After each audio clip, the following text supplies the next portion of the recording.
So आता continuation video नेमकामध्ये मला call आलेला. सो आय होप हे स्टिच होईल बरोबर. सो तिने मला असं कालाला असं असं केलं आणि मला वाटलं असं वाटलं हे म्हणजे माझं ज्या स्वप्नातला अमेरिका होता तेच आहे की काय असं मला वाटायला लागलं. कारण अरे पहिलाच दिवस आहे, पहिलाच वीकेंड आहे आणि अशी मुलगी स्वतःहून येऊन असतं. आणि आमचं जे घर होतं जिथे राहत होतो त्याच्या अपोजिटच एक पार्टी हाऊस होतं.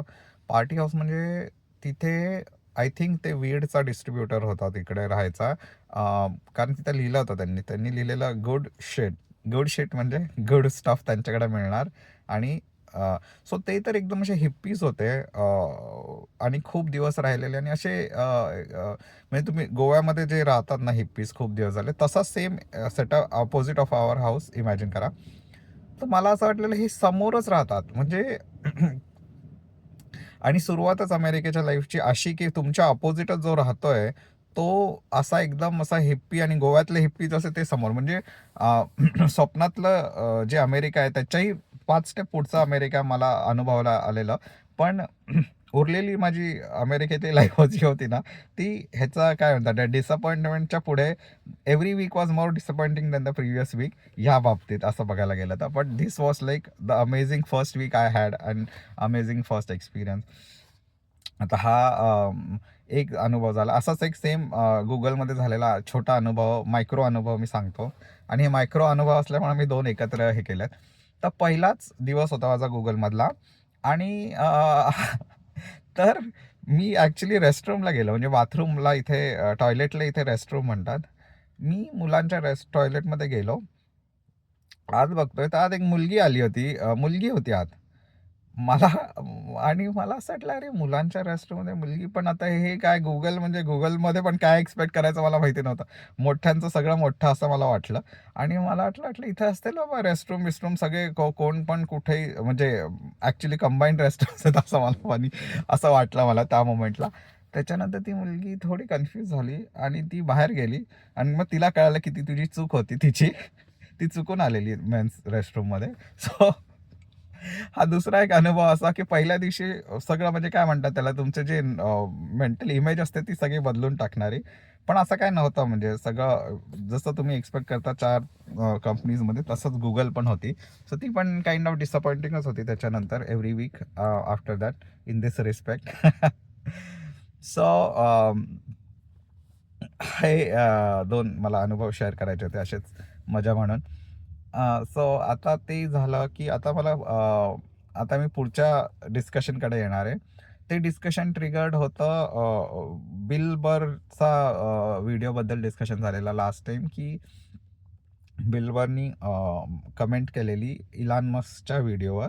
आणि म्हणजे ऑब्व्हियसली त्यांनी मिसइंटरप्रेट केलेला तो ओपिनियन वाटली. म्हणजे की तो असं समजतोय की इलॉन मस्कचा जो सॅल्यूट होता नाझी सॅल्यूट त्यांनी केलेला. तर he was talking as if Elon Musk actually Nazi supporter आहे आणि ॲक्च्युली नाझी सॅल्यूट होता तो आणि लोकांना नाही चालला पाहिजे वगैरे वगैरे. सो हे काय म्हणतात त्याला त्या ह्याचा आश्चर्य वाटलं म्हणजे चिकूला ते बघून की असं कसं कोणी मिसइंटरप्रेट म्हणजे असं ऑब्व्हियसली ते खरं नाही आहे but why is he interpreting it that way असं डिस्कशनची सुरुवात आहे. हे बॅकग्राऊंड आहे. मी पण तो व्हिडिओ बघितला. तर ऑफकोर्स म्हणजे मला पण पर्सनली जराही म्हणजे शंका पण नाही अशी माझी मनात की इलॉन मस्कनी नाझी सिम्पथायझर आहे किंवा तो नाझींना सपोर्ट करतो आणि म्हणून त्यांनी तसं सॅल्यूट केला आणि त्याच्यामध्ये काही असं डीपर काही थॉट आपण हे केली पाहिजे, इंटरप्रिट केली पाहिजे त्याच्या सॅल्यूटमध्ये असं मलाही नाही वाटत. सो कोर ऑफ द व्हिडिओच्या तर मी अगेन्स्ट आहेच आहे. बट त्याच्याबद्दल मला मग ट्रिगर झाल्या थोड्याशा थॉट्स ॲक्च्युली त्या मला शेअर करायच्या होत्या. फर्स्ट म्हणजे बिल बर्नी एक इमेज तयार केलेली आहे त्याची जी त्याला कंटिन्यू करावी लागते ॲक्च्युली. ती पहिली इमेज त्याची अशी आहे की तो बिलियनर्सच्या अगेन्स्ट त्याचे जोक्स तो सांगतो आणि ते चांगले लँड केले. जसं स्टीव्ह जॉब्सनी काहीच केलं नाही आहे किंवा अजून कुठला जोक असेल त्याच ह्याच्यात अजून एक त्याचा जोक आहे की स्टीव्ह जॉब्सनी स्वतः काही केलं नाही, त्याच्या सायंटिस्टनी केलं आणि सगळा ॲप्रिसिएशन त्यांनी मिळवलं. सो सेम थीममध्ये आता त्याला ती पर्सनॅलिटी त्याची कॅरी फॉरवर्ड करायची आहे. सो तो इलॉन मस्कच्या पण अगेन्स्ट बोलतोय. आणि दुसरी गोष्ट अशी असते ना, ह्या कॉमेडियन्सचा एक प्रॉब्लेम असा असतो की तुम्ही जर पॉप्युलर ओपिनियनच रिपीट केली तर ते बघायचं काही कारणच नाही आहे ॲक्च्युली तो व्हिडिओ.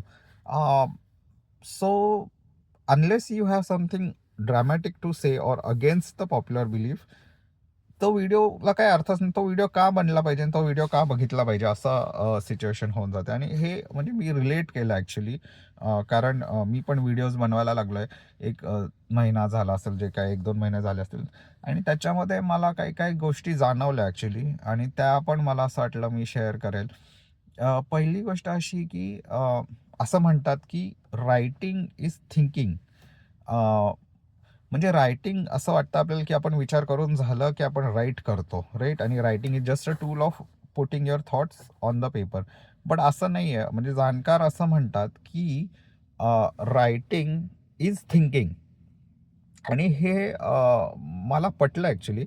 त्याचं कारण असं आहे की जेव्हा काही थॉट्स तुमच्या मनात असतात ते तुमचे वेल फॉर्म्ड झालेले पण नसतात, पण ते तुम्हाला असं वाटत असतं की हां, साधारण मला माहिती आहे की काय आहे. पण जेव्हा तुम्हाला लिहावं लागतं, you have to make up your mind. जेव्हा तुम्हाला लिहावं लागतं ते की म्हणजे A+B=C. म्हणजे तुमच्या मनात असेल की हां, मला माहिती आहे ॲडिशन मला येते आणि साधारण A+B काय. पण जेव्हा तुम्हाला लिहायचं आहे तेव्हा तर तो तुम्हाला C तुमच्या मनातला कॉम्प्यूट करावाच लागतो आणि तो लिहावाच लागतो. सो आणि मॅथ्स तर एक हे झालं एक्झाम्पल. बट एक मला तर पॉज करावं लागेल बघा, कारण मागे एक ट्रक दिसतोय. Okay, so back from the pause. So basically लिहिणं म्हणजे विचार करणं. कारण तुम्हाला जेव्हा लिहावं लागतं ब्लॅक अँड व्हाईटमध्ये, तेव्हा तुमचे थॉट्स वेल फॉर्म्ड असल्याशिवाय तुम्ही लिहू शकत नाही. आणि आता मला असं वाटतं जेव्हा मी व्हिडिओ बनवायला लागलो ना, तेव्हा एक स्टेप पुढे जाऊन व्हिडिओ बनवायचा जर असेल तर तुमच्या स्ट्रॉंग ओपिनियन्स लागतात. म्हणजे not only are you thinking and forming opinions, unless your opinions are strong,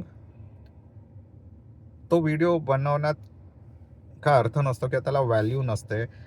हे मी ऑब्झर्व केलं. म्हणजे आता सपोज मी एक ल्यूकवॉर्म ओपिनियन दिली ना, तर तो म्हणजे ती व्हिडिओ क्लिप बघण्याच्या लायक नसते.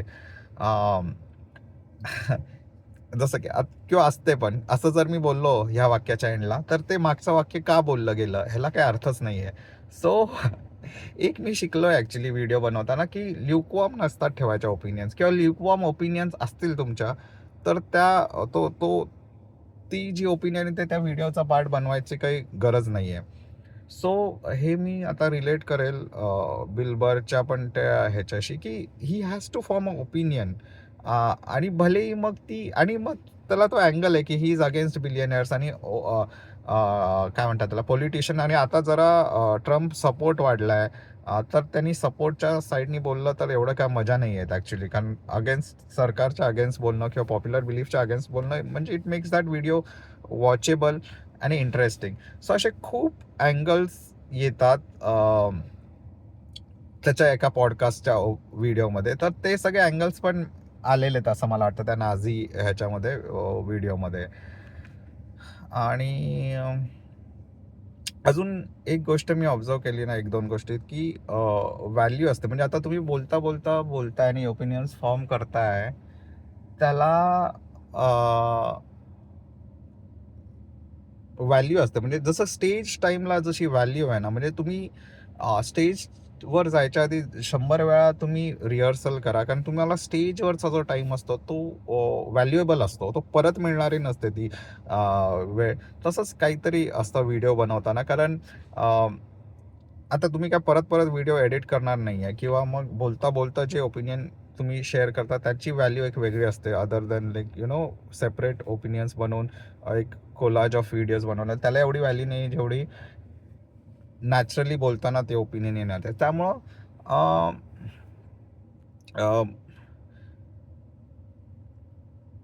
अजून आणि एक लास्ट ऑब्झर्वेशन माझं असं आहे की जसं आपलं म्हणजे बुक्स वाचताना आपल्या इमॅजिनेशनचा राक्षस आपल्यासाठी बनलेला राक्षस असतो, किंवा स्वप्नदोषामध्ये जी सुंदरी येते ती आपल्यासाठी परफेक्टली फॉर्म्ड सुंदरी असते.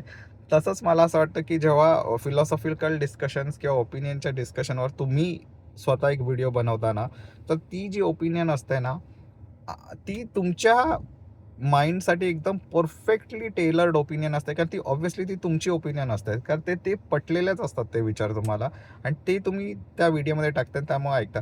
त्यामुळे स्वतःचीच फिलॉसॉफिकल डिस्कशनचा व्हिडिओ ऐकण्याचा एक वेगळा आनंद आहे, हे मी एक्सपिरियन्स करूनच कळालं आहे मला.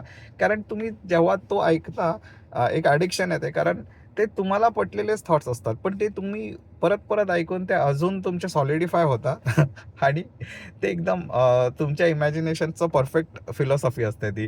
त्यामुळे तुम्ही नीचे किंवा ओशोचं ऐकण्यापेक्षाही जास्त आनंद मिळतो तुम्हाला तुमच्या फिलॉसॉफी परत ऐकण्यात. हे पण एक आश्चर्यकारक मला ऑब्झर्वेशन झालेलं पॉडकास्ट बनवताना. तर एक चांगला एक्सपिरियन्स आहे ॲक्च्युली, लर्निंग एक्सपिरियन्स आहे हा, आणि युजफुल एक्सपिरियन्स आहे ॲक्च्युली, कारण स्ट्रॉंग ओपिनियन्स बनवण्यासाठी हा पुश करतो तुम्हाला व्हिडिओ बनवण्याचं हे एक्सरसाइज. आता आज मी माझाच रूल ब्रेक करून ॲक्च्युली लवकर संपवावं लागणार आहे मला व्हिडिओज, कारण मला इंटरप्शन्स आले बरेच आजचा व्हिडिओ बनवताना, आणि मला पिकअप करायला जायचं असं. तर आता शेवटचा विषय मी आध्यात्मिक गप्पांकडे वळणार आहे. तर लास्ट टाईम मी टच केलं ह्या विषयाला, की आता आजकाल जेव्हा मी विचार करतो, जे जे ॲक्च्युअल अध्यात्म आहे ना, स्पिरिच्युअलिटी, ती actually the closest I can relate it to is drugs actually, psychedelic drugs specially, किंवा माइंड ऑल्टरिंग ड्रग्स, जे तुम्हाला आनंद देणारे अपर्स पण असू शकतात. तर सगळ्यात रेलेवंट आता मला काय वाटतं माहिती आहे सिमिलॅरिटी, की एखाद्याने ड्रग्स घेतलेत आणि तो त्याचा एक्सपिरियन्स सांगतो, की अरे मला एवढं मस्त वाटतंय आणि मला एवढं हाय वाटतंय आणि एवढं हलकं वाटतंय. आता ह्या वाक्यांचा, ह्या डिस्कशनचा दुसऱ्याला काहीच फायदा नाही आहे, कारण तो त्या ड्रगवर तो हाय नाहीच आहे. म्हणजे तो जे मेंटल स्टेट एक्सपिरियन्स करतोय, ती ज्या पहिल्याला माहिती पण नाही की काय प्रकार काय हा. सो म्हणजे हे, म्हणून मला असं वाटतं की आध्यात्मिक गप्पा ह्या काइंड ऑफ ही म्हणजे आता असं आहे ना, की मी तुला 100 गोष्टी सांगणार एखाद्याला, की हे ड्रग्स घेऊन असं वाटतं, आणि 100 तास मी एखाद्याला बोर करू शकतो, किंवा एखाद्याला मी तो 1 सेकंदासाठी तो ड्रग देऊ शकतो, आणि त्यांनी तो अनुभवला 1 तासात, तर मग that is more important experience. So म्हणून ह्या गप्पांना अर्थ न देऊया, आध्यात्मिक गप्पांना, आध्यात्मिक एक्सपिरियन्सेसला अर्थ असतो असं मी म्हणेल, आणि इथून मी सुरुवात करेल. पण तरी पण आता मी पुढचे 3 मिनिट आहेत त्याच्यामध्ये बोलणार आहे, आणि ते प्रवासाच्या विषयाबद्दल हे ट्रिगर कुठून झालं आहे कॉन्व्हर्सेशन, हे मी सांगणार आहे ॲक्च्युली, की जेव्हा आय एक्सपिरियन्स म्हणजे विलफुली थॉटलेस इमर्स स्टेटमध्ये जेव्हा मी जाऊ शकलो, तेव्हा ॲक्च्युली मी स्वतःची सिटीमध्ये फिरत होतो, म्हणजे एडिसनमध्ये जिथे मी राहतो, आणि कुठल्याही नव्या सिटीमध्ये जाऊन कुठली नवी चांगली सिटीमध्ये सपोज तुम्ही गेला, म्हणजे कुलू मनाली वगैरे टाईप सिटी जी सिनिक आहे, आणि पहिल्यांदा फिरायचा जो एक्सपिरियन्स असतो ना, तो मस्त असतो ॲक्च्युली, जी पहिल्यांदा तुम्ही ती सिटी डिस्कवर करत असता. तो जो एक्सपिरियन्स असतो ना, तो मी परत परत घेऊ शकतो ॲक्च्युली ह्या सिटीमध्येच फिरून, if I mean thoughtless and mindless स्टेटमध्ये जर मी असेल, तर मला असा तो एक्सपिरियन्स येतो जो मी पहिल्यांदा सिटी एक्सप्लोअर करताना एक्सपिरियन्स जो घेईल ना, तसा मला एडिसन फिरताना पण मी तो घेऊ शकतो, की अरे हे छान टाऊन आहे, म्हणजे ह्या टाऊनमध्ये फिरायला आणि किती कम्फर्टेबल आहे आणि चांगलं वाटत असेल वगैरे वगैरे, जे पहिल्यांदा एक्सपिरियन्स जेव्हा तुम्ही जाता एखाद्या ठिकाणी आणि असं वाटतं अरे इथं मूव्ह केलं तर किती मजा येईल, इथेच राहायला लागलो तर किती मजा येईल, पण ऑफकोर्स तिथे राहून राहून तुम्हाला ती भावना निघून जाते. पण इन अ थॉटलेस इमर्स्टेड ती भावना तुम्ही रोज एक्सपिरियन्स करू शकता, आणि त्या थॉटपासून माझा ट्रिगर झालेला ॲक्च्युली प्रवासाचा व्हिडिओ, कारण जेव्हा तुम्ही प्रवास करता तेव्हा ती जी फिलिंग आहे, की अरे हे कसलं सही आहे, मस्त आहे आणि पहिल्यांदा एक्सपिरियन्स करतोय, ही फिलिंग तुम्हाला येते वेगवेगळ्या ठिकाणी जाऊन, निरनिराळ्या ठिकाणी जाऊन, आणि जितकं चांगलं ठिकाण तेवढं जास्त वेळा ती फिलिंग येते. पण ती जेव्हा मी एक्सपिरियन्स केली घरी आणि लोकल एरियाजमध्ये, तेव्हा मला असं वाटलं मग प्रवास करायची गरज काय? मग गरज अशी आहे कळालं मला, की तुम्हाला नॉर्मली ती फिलिंग तुमची सिटी देऊ शकत नाही. म्हणजे तुमची घरची बायको ती फिलिंग देऊ शकत नाही. जेवढी तुम्हाला एक म्हणजे घर की मुर्गी नाही, पण शेजारणी देऊ शकते, तसं आहे ते. मग मला असं वाटलं, की मग तिथून हे ट्रिगर झालं ॲक्चुअली ट्रॅव्हल रिलेटेड कन्व्हर्सेशन, की the reason we travel is की ती भावना आपल्याला मिळते. पण जर जर ती भावना मी माझ्या सिटीमध्ये एक्सपिरियन्स करू शकलो, मग तिथेच गरजच मिटली प्रवास करायची आणि कुठे जायची. So that was the start of the discussion. आणि त्याच्यापुढे तर ऑफकोर्स म्हणजे वेगवेगळे एक्सपिरियन्सेस येतात. आणि म्हणजे सगळेच व्हॅलिड एक्सपिरियन्सेस आहे. एखाद्याला ट्रॅव्हल करून आनंद मिळणं पण एक व्हॅलिड एक्सपिरियन्स आहे. एखाद्याला कंटाळा येणं पण व्हॅलिड एक्सपिरियन्स, म्हणजे सगळे व्हॅलिड आहेत. पण because I could experience that in my home town without going anywhere, that's where the discussion started. So हे सांगून मी माझा व्हिडिओ थांबवतोय, कारण मला पिकअप करायला जायचं आहे कोणाला तरी. चलो बाय.